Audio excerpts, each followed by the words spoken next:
नमस्कार दोस्तों, मैं आरती स्वागत करती हूँ अपने चैनल पे। एक छोटा सा लाचारी गीत गाने जा रही हूँ। बहुत प्यारा है, गर्म भरा लाचारी गीत है। आप लोग सुनिएगा और सपोर्ट कीजिएगा। हर हर महादेव।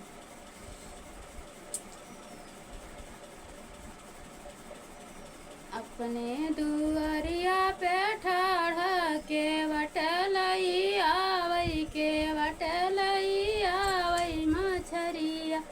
ठाढ़ दुआरिया पे अपना के वटलई आवई के वटलई आवई मछरिया। सास नहीं बोलई ससुर नहीं बोलई, सासु नहीं बोलई ससुर नहीं बोल। पिया गए कोई लरिया के कभी न ले के कभी न ले मछरिया। ठाढ़ दुअरिया पे अपने के वटलई आवई के वटलई आवई मछरिया। ठाढ़ दुअरिया पे अपने के वटलई आवई के वटलई आवई मछरिया। जेठ नहीं बोलई जेठान नहीं बोलई, जेठ नहीं बोलई जेठान नहीं बोलई।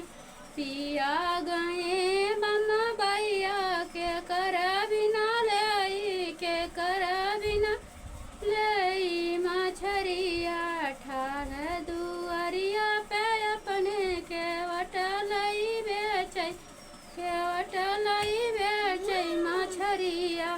ठाढ़ दुअरिया पे अपने के वटलई बेचै के वटलई बेचै मछरिया।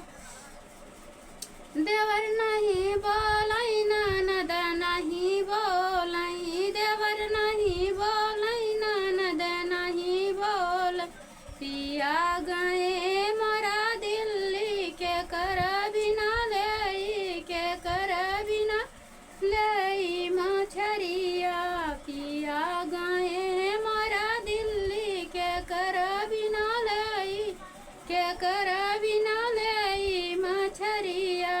ठाढ़ दुअरिया पे अपने के वटलई बेचै के वटलई आई मछरिया।